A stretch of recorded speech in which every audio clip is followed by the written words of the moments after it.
So today we are going to talk a little bit about I guess you could say, the lie of the whole transatlantic slave trade, or bringing people over from Africa to America as slaves. So that's another big lie. So we're going to talk just a little bit about it, and we have thoroughly researched this subject, and you come to the conclusion. You don't even have to get very far to come to the conclusion that that this whole thing is just a sort of made up to cover up the truth, obviously. So again, we like to say, do your own research, of course. Yes. Because once you start doing your own research, you can see for yourself that kind of how ridiculous the whole thing is. But I'll let you go ahead and go a little bit.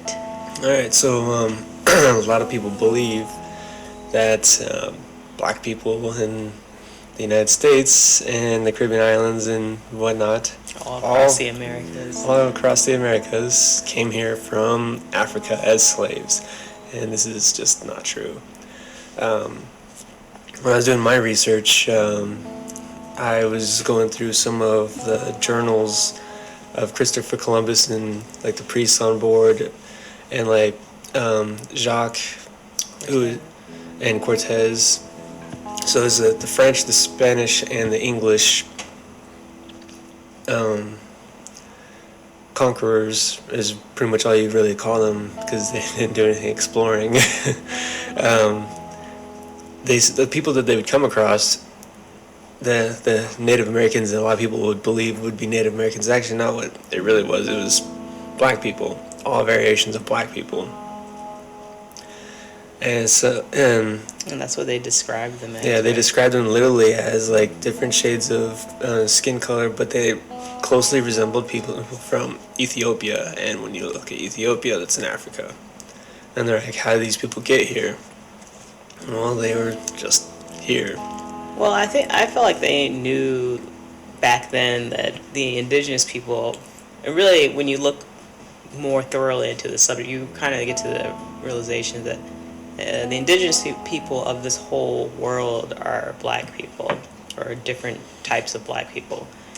And we can talk about that in another subject or whatever, but and it's, the whole purpose of this is to sort of, like I said, we're trying to bring up the truth here, because you can't, like we've said before, you can't, only the truth can heal humanity, right? That's kind of the point here, I guess. Yeah. But you can continue. The truth will set you free. Yeah, right. So it makes you wonder, it's like, well, why would they lie about this kind of thing? This is what you typically would get from people. Why would they lie? And whatnot. It's like, well, it's because they don't want people, they're trying to displace people permanently from where they're from and who they are. Well, but the thing is, why would they lie about anything? Like, Yeah, why do they lie exactly. about the Earth being flat? Why do they lie about everything that comes up? Now, anytime you turn on the TV, everything's a lie, pretty much, right? Everything that's on the news or media, all of that's a lie. So why are they lying in general? Mm-hmm. Take it broader. Yeah, they're trying to displace people, but I think they're... well, you can continue what you were going to say. For this particular subject, it's literally just to displace people. Yeah. Because and when you think about it, if black people knew here in the United States that they're the indigenous people, then all these countries and continents on this side are technically theirs, and not just that they're brought here and like everyone did this massive celebration when like, oh, look at that, President Obama officially have us documented as African Americans in a lot of the law books and stuff now. It's like, that's not a good thing, because you're not African Americans, you're just Americans. Exactly. And that's where it gets really deceptive and like illegal, I guess you could say. Yeah. Because you're changing your title of who you are, and then you kind of take away, automatically, you've given away all of your rights to your ancestor land, basically. But yeah, exactly. Then a lot of people, it's like when you see the transatlantic slave maps, I was taken by this as well. Like when I was going through my history classes, you just like see all these arrows, like, and how they traveled across. You're like, oh wow, they just went straight across and straight back, which is actually impossible. when you start to really look into the natural gyres, or the subsurface currents is what they're called. You can look them up for yourself. You'll see that the natural waters in the ocean have a pathway that they would actually travel. It's like, and they have it documented also. It's like, even if they had their sails up and there's strong winds, you can't go against these gyres. You'll just go backwards with them. And they said so they had to follow them. And to do that full lap, it would go from, let's see, like for when they did the trip, it would go all the way from England, the UK area, and it curves down along the west coast of Africa, and then it branches off across the northern part of South America, turns up towards the Caribbeans, and then follows the coastline of North America, and then finally goes right back around to the UK area. It's like they had to follow that whole path. There was no going backwards. And so a trip that far, like, so since they had to go that route, because this is important, they had to take that route if they're going to be going back and forth, right? So how long does that trip take? That trip takes quite a while. They don't really mention it too much, but it's like it's anywhere from like a year to like a year and a half, depending on the weather, the conditions of the sea. They had to like port a lot and like wait out some weather conditions and whatnot, and then restock the ship for food and all that kind of stuff. Exactly, and then the thing is, like, they're saying to restock a ship, just a standard merchant ship, you'd be in port for weeks, and it would take an entire village to restock and prepare these ships. So it's like that whole year and a half, that's just the travel time. That's not docking time added into it. So it's like, that's just being on the sea. So it's like when you start to... I think it's somewhere I read it was like, it could be up to 8 months to a year, or even longer than a year. Yeah, it's pretty crazy. So just taking, and then of course we have to take into, so yeah, you can't go backwards against the gyres, and then also the waters across the Atlantic Ocean, those aren't like smooth sailing waters. There's a lot of rocky, rock the ship quite a bit. Let's say that. Yeah. And for a boat to travel, especially older boats that they made back then, to travel through those kind of conditions, they have to close the portholes on the side when anytime the weather got bad. And that was another thing that they documented as well, is even just on standard ships, like when the weather got bad, they closed the portholes, and because sanitation was so poor, like literally like all the food, water, and people would be deteriorating at an exponential rate. Within days, they would lose like a quarter of the crew just in a few days. Just from closing up the... Yeah, just from closing the portholes. Yeah, and we're talking about, like, obviously after 1500s, right around that time, to maybe even the 1600s. Like, this is what their technology was. Like, they had wooden ships. If they're traveling across the Atlantic Ocean, they had to, at some point, close the holes of the ship so that they wouldn't get water and whatnot right into the boat. And just the act alone can kill off like half your crew. So just take that a little bit into consideration when you're thinking about trying to bring, I think the numbers are over the course of when the slave trade happened to the end of it, 12.5 million people. It starts to look a little like that's impossible, but we did quite a bit of digging. Did you have anything else you wanted to add to that part there? Oh no, you can go ahead. So we did a little bit more digging and did put some statistics, and other people have done this too. And actually, we put this on YouTube. We'll put in a little, the comment section or description section, a few other videos that people who have done research on this as well. And this is interesting. All right, so we start looking through sort of the numbers. And this is where it's kind of like, really, come on, you guys, come on. And when you start looking at the numbers. The funny thing about the numbers first is, like, the numbers are never consistent. Yeah, the numbers are never consistent. And before I get into this, so what is that one website, the transatlanticslavetrade.com or something like that? It's like There's a few websites. Slavevoyages.com. Slavevoyages.com. So there's a few websites that have like the documented like hundreds and hundreds of ships that supposedly brought all these people over. But do research on these ships. Like go into these websites and actually click on the ship, and they'll give you information on it. A lot of these ships were just cargo ships, so they just carried goods back and forth, and still, with that, many of them were just blueprints. Like they were ships that were not brought into the physical world, you know. So they didn't really exist. And you kind of have to do digging to figure that out. But you look at it. I mean, it's pretty. Yeah, don't just stop at the. They're like, oh look, here's the ships. Are here. They have them all listed, and they have the numbers of people they brought over. No, those are all made up numbers. Okay. Yeah.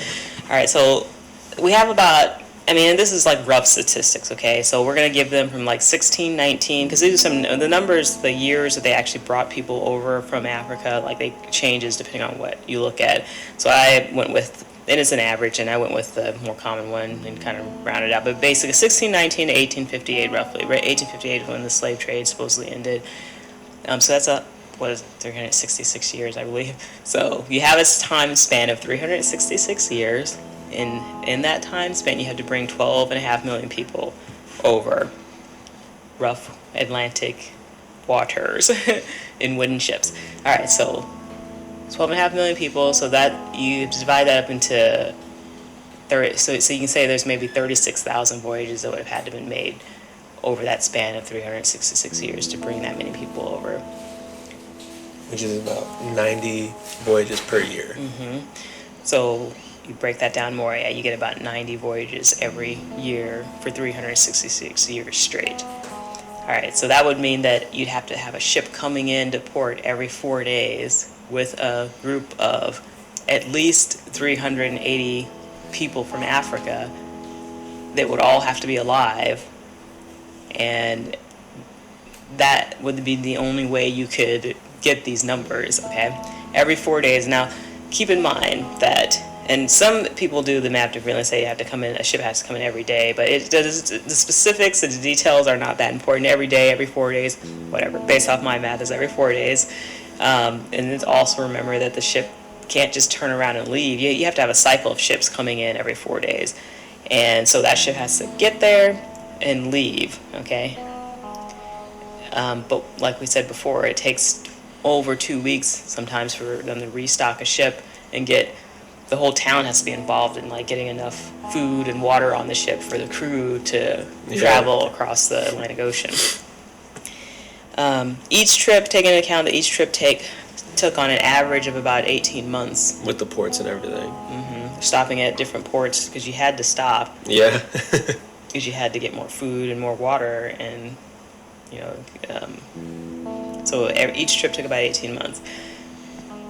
So just thinking about that, in your head, you can see that doesn't make sense. Okay, how many ships would they have to even make this do this?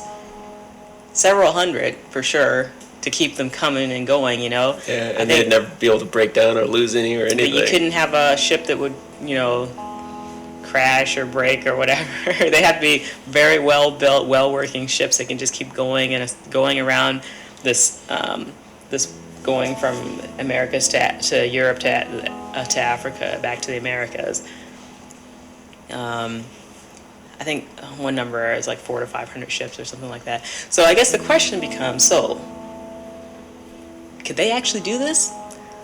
No, they couldn't, okay? Yeah. And just looking more into the evidence of what is the documentation that we could find, you can pretty clearly see that they weren't capable of this technology back then. It just wasn't possible, okay? There's no documentation of over 400 to 500 ships anywhere that went across the Atlantic Ocean and brought back slaves. There's no documentation of them anywhere. And so we're like, well, maybe it was back then, it was 300, 200 to 300 years ago. Wait, was that 400 years ago?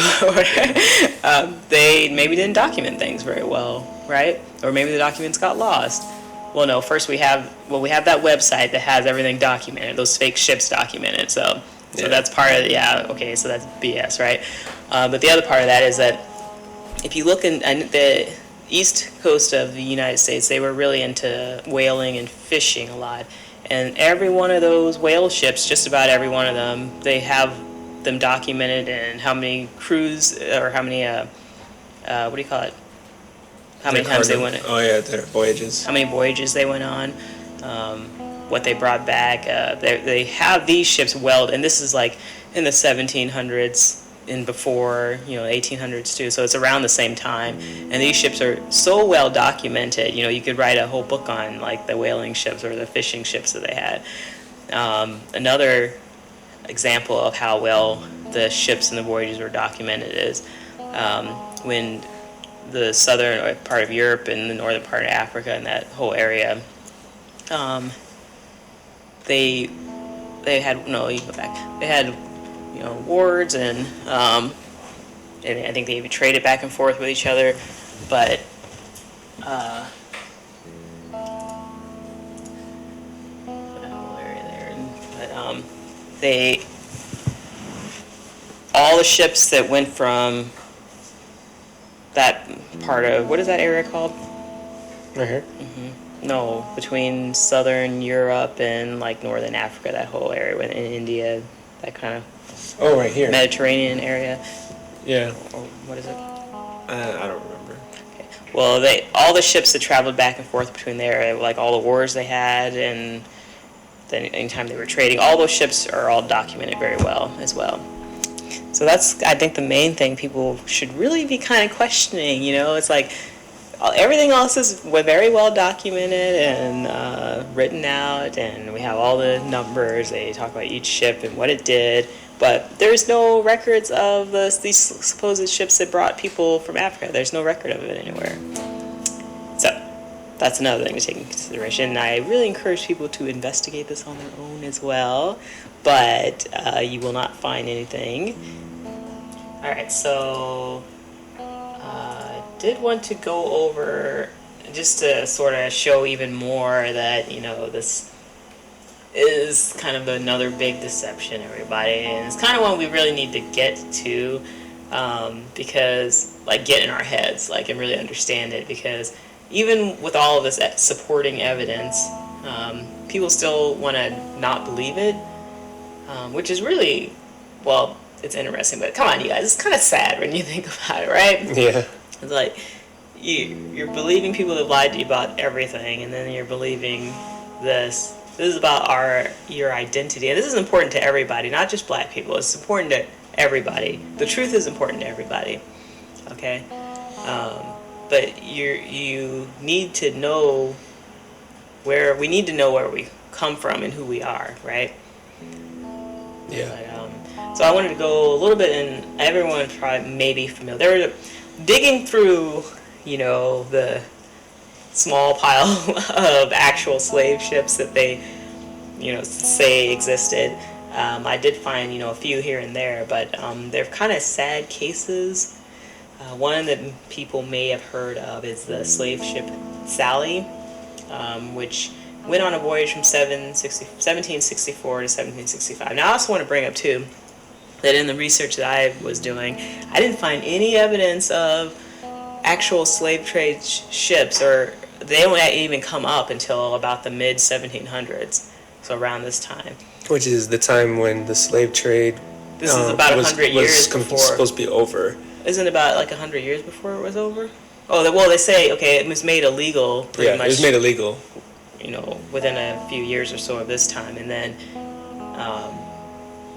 I think they said people still did it illegally. Yeah. But so toward the end of the whole legal part of the slave trade, you don't even find any evidence of an actual slave trade ship until about this time.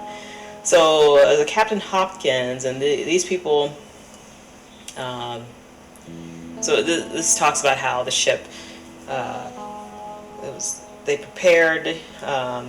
Well, we already said it took weeks to prepare a ship to make a voyage, and it literally took several weeks, and then they say in the history or the documentation that it consumed the energy of the entire community just to get the ship ready to go across the Atlantic.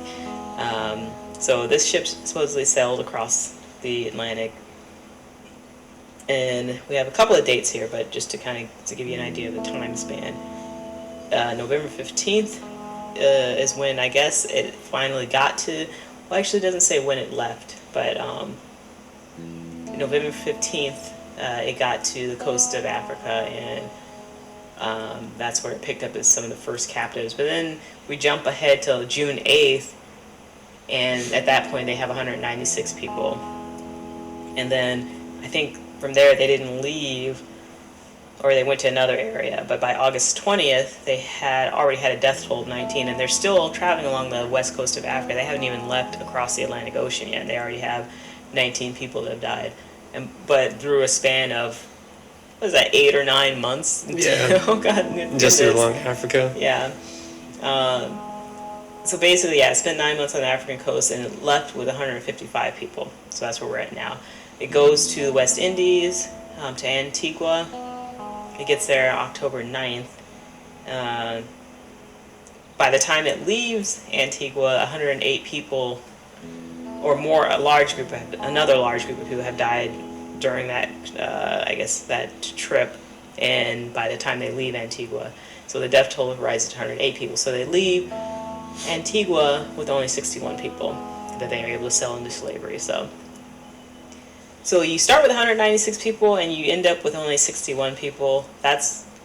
What's the percentage there? No, that's pretty bad. That's pretty bad. Like, if that was and this is like a typical slave ship. Well, they try to say, and if you read about the ship, they say that the death toll was so high, but they attribute it to the inexperience of the captain of the ship.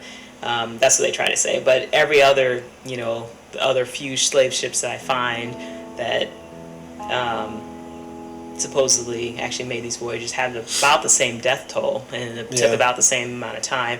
And not only the slave ships, so what are the actual ships, the ships that came to bring... Yeah, even when they were bringing the English settlers, they were having the same kind of issues. Even it was... And the time frame? Yeah, one of them was in the like the 1780s or 1790s. There was a German teacher that was documenting his voyage, and they had the same kind of issues. You got to take this into consideration. These people paid to go. They weren't slaves. These people paid to go, or had like money on the way. Like, this guy was going to be paid in the Americas to teach, and he was documenting this trip. He said, just going from the UK to Africa, they were having some issues. They were losing people, and people were getting sick. And then when they started going across the Atlantic from Africa to the Americas, they closed the portholes because the sea was really choppy. And this is where we found out about the whole closing the portholes. Like, they closed the portholes for only 2 days, and they lost 60 people. There's only 200 and some change people on this voyage. It's like he said they lost 60 people because people were late, and all the food was rotting and everything like that. The water was bad. And by the time they actually got to where they were going, they lost almost 3/4 of the people going, including the crew. That's really sad. It is very sad. It's and these are people that paid to go.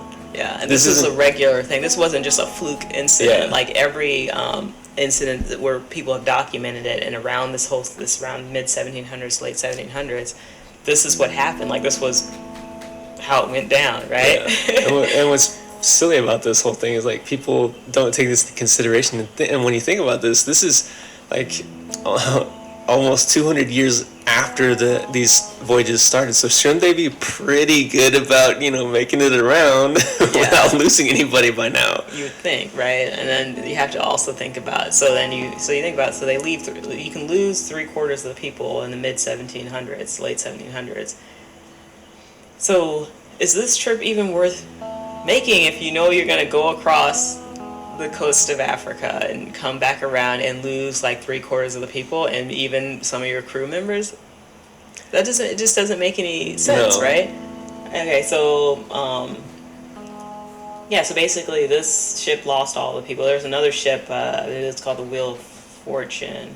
Okay, so no, actually this was something that I saw that uh, oh, and by the way, the people that they ended up selling into slavery from the Sally ship, they were apparently so sick and emaciated after the long ordeal that they sold them.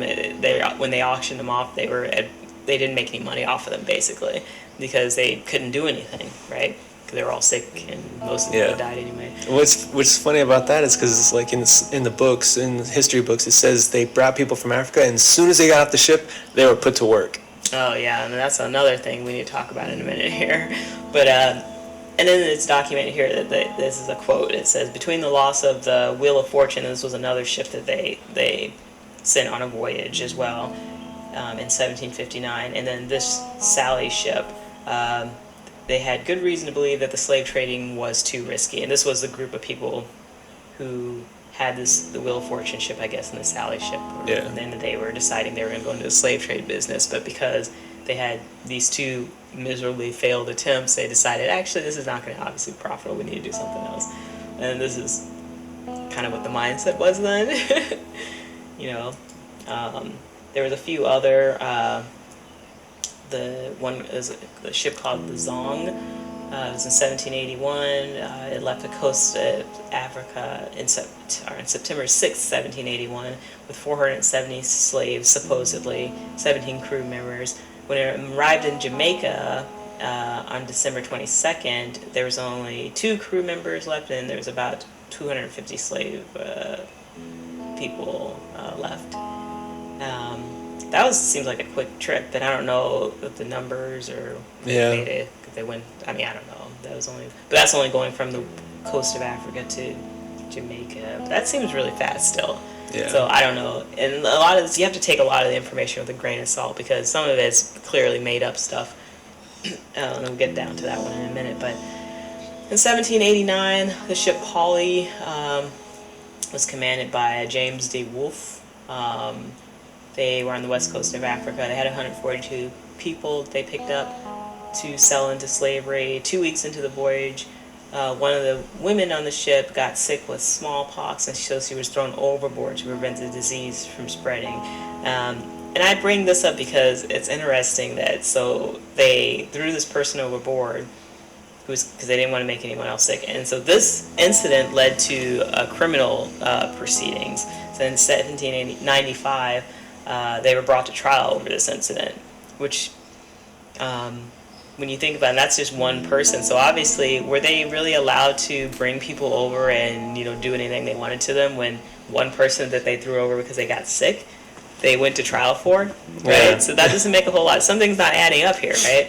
1858, there was a yacht called the Wanderer that it was a 100-foot long yacht that supposedly carried 409 slaves to Georgia. Apparently 79 died.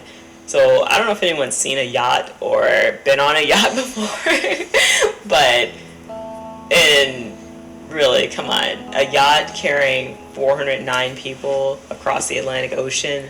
And that's just the slaves alone, not any cargo or anything like that. No, this is a made-up story. I was doing a little more digging into the story. What it looked like was that, so these people who owned this yacht were trying to revive, I guess, the slave trade, and I guess they were doing something with up in England or the kind of North Africa, England area, and then maybe they were doing slave trading between North Africa and England, like that area. I don't know, and then they got in trouble for it. So and then somehow it made it into, and it never says anywhere this documented. It says that they actually brought people, like the old papers that like their newspapers back then. Like there's nothing in there that says that this actually happened. They actually brought 409 people over to Georgia. This is more the newer stuff. So it's obviously added in information, lie, but so yeah, this is just added in information. It's just another, when you're looking at this stuff, you have to be able to detect the BS and separate the BS from what's really going on, the misinformation, because it actually, the more you study the truth, what I feel like is your BS detector gets really good. You can almost immediately pick up when something is like, this doesn't make sense, this isn't real. And they're definitely trying to like flood all search engines in all historical areas for you to do your research with extra BS information. You have to be prepared to filter through a lot. It's like, it's not easy in the beginning to get used to it, because like one of the things when we were about to prepare for this, I found is you type in the transatlantic slave trade. Now there's just like tons and tons and tons of websites about like, hey, Irish were slaves too, which if you really look into history, you'll find that that's actually not true. There is some Irish people that were slaves, but it's not to the degree that the indigenous people were enslaved. No, and not so even people close. shouldn't really even try to make that connection, because you have to realize people came over here from Europe with the purpose of killing off and slaughtering and murdering the indigenous people. Yeah. And they enslaved a good group of them too, right? That didn't happen to the Irish. No, it's like indentured servitude. And like I've even like seen websites where they said the Irish were treated worse than the slave populations. I was like, okay, then how come there's the same 3 pictures of the Irish, slaves? Like that's the only 3 you ever see anywhere. I'm like, come on, you guys. It's like they need to let that go. They need to like stop trying to like either make themselves feel better or whatever their reasoning is. You guys need to get past that and get to the nitty gritty, like what really was going on. The big picture truth stuff here, because there's a lot of distraction information that comes up to kind of distract you from what the actual truth is, and you can't try not to follow down the wrong path there. You know. Because it is a tactic. It's a tactic to distract, right? Exactly. So basically, bringing all the information together. Basically, in 1492, we know that Christopher Columbus came here, and that point on, he did come over, bring more people from, and before that, actually, in this document, before that, there were people from Spain that had come over. Yeah. And already started colonizing and kind of killing off and interbreeding with the natives or the indigenous people that were here. But in 1492, Europe, England also wanted, and also the French at some point came over too. But the English came over and I guess decided they wanted a piece of that pie also. And 1492 on, they did a lot of, they killed off a lot of the indigenous people, and they enslaved a large group of them, and they would also slave trade between the colonies and between they'd go from the Caribbean to South America to North America and bringing people back and forth, because that displaces people too. If you move people out of where their tribe or where their people are and take them to a different area, that kind of explains the difference of language that they like to say. It's like, well, they're from Africa and different parts, so they couldn't speak. It's like, well, if you're from different tribes in the Caribbean and up in North America, you may not necessarily know that language too. But and so when the slave trade was made illegal, it does appear that people tried to bring people over from Africa's coast. And also, I do want to bring up too that people did come over from Africa, just like people came from England and France and wherever else, not as slaves, I think. I feel like, and I need to find, we can do another discussion on this, but people came over as maybe indentured servants or paid their way just to come over at some point in the later 1700s and 1800s. So all the people that, basically I'm just saying lots of people came over here. But the numbers are quite a bit smaller than we think that they were. But so they did try slave trading along the west coast of Africa, starting around the late 1700s. Those few ships that I mentioned, that most of the people ended up dying, or there were legal issues that came up with it. So basically, doing that proved to be very difficult, and it proved to be fatal, right?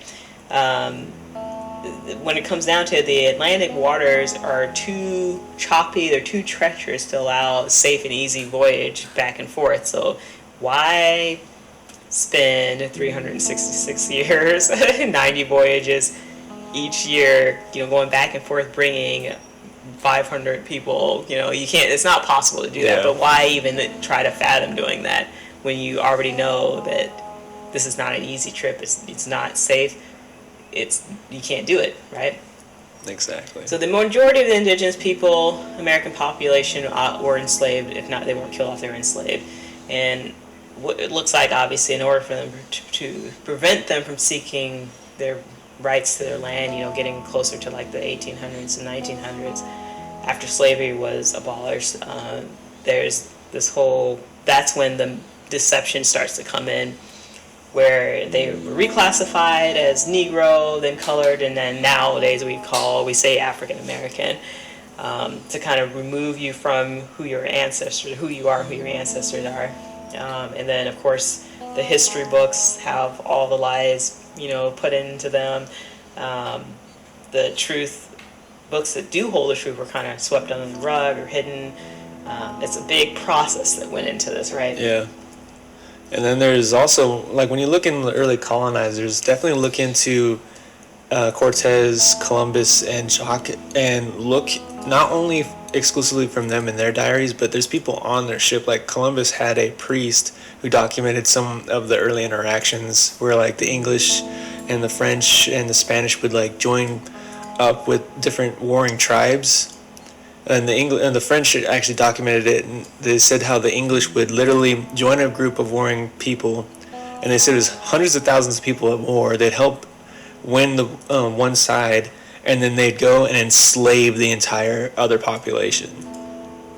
So that's like hundreds of thousands of people that they're enslaving, but it's like the only person that was talking about it was the French, talking about how horrible the English people were. And then there was the priest on Columbus's ship that was talking about like how he disagreed completely with all the rapes and tortures that Columbus and his men were doing, and he even pleaded to the UK government when he got back, saying what they were doing was immoral and wrong, but it just fell on deaf ears. Jeez. Yeah. So it'll kind of get to the end of this part of the discussion, because this is a topic that probably we need to do discuss in different parts of it. But just bring up the fact that as a society of people, humanity in general, we really need to stop believing stuff that's not true, okay? It doesn't do anything for us, all of us, okay? Like I said, this is not just about black people, it's just about everybody. Yeah. Lies, all they do is kind of help separate us and segment us down. And people, and I've told a few people this too, and one person I remember mentioned, well, how does this, this doesn't affect me in my spirituality, I don't see how this is important. And I don't know how not knowing who you are and your origins, how that's not important to your spirituality, or you anyway as a person, right? Yeah. I want to bring, and then there's people that will cover this subject and then they get really like divided about it too, because the purpose of this is not to be like, okay, so this is who we are, we need to have a war and kill off, get these people out of our land and take our land back. I don't think it's too much about that either, because I feel like any kind of truth that is dividing people more, then you need to reassess how you're coming at it, Yeah, that's for sure. Because we're kind of, I feel like, not really past that completely, but we do need to pass the whole trying to get our land back. It's a little too late for that, I think. But not really, though. It is, but it is. And I don't know if you're getting where I'm going here. I don't want people to get distracted with trying to make the focus a war or trying to have a civil war or something like that, you know? I feel like any kind of truth is, the purpose of it should be to bring people together, okay? Because in the end, or in the beginning, we all come from the same source, right? We're all from the divine consciousness, or this energy. We all have that. We're all the same there. But at the same time, we need to recognize truth from lies, because lies keeps us down the wrong path. And also I want to also bring up that, because I keep bringing up this is a big deception, right? But if you want to be really real about this, you can't be deceived unless you allow someone to deceive you, right? Being deceived is something you have to let someone do to you. So yes, it's a deception, it's a big lie, but it's because everyone's had their head in the sand for the last 300 or 400 years, you know? Yeah. Like, it's obvious when you start looking for the truth. Again, the truth, it's important for bringing humanity together, and it's also important for our spirituality, I think, too.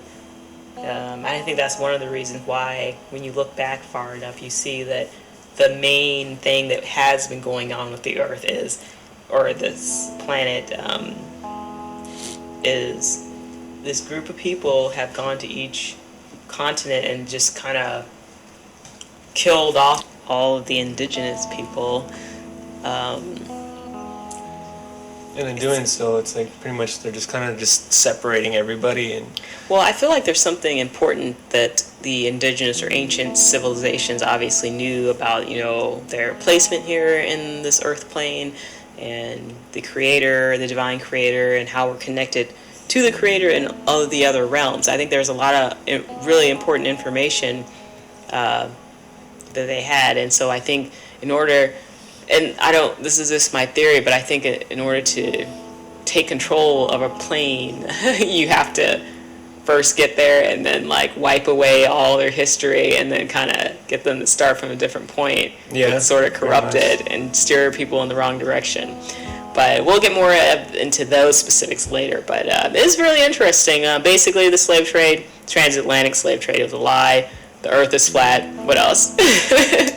And don't fight over something. It's like it's this kind of thing is in the past. Acknowledge what happened and come together. It's like that's the biggest thing. That's what it's about, coming together and uniting, because that is what all of the lies are for, is to separate people.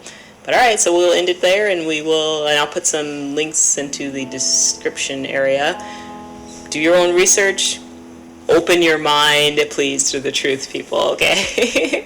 All right, till next time. This is Truth and Oneness Discussion with Aquarius and Scorpio.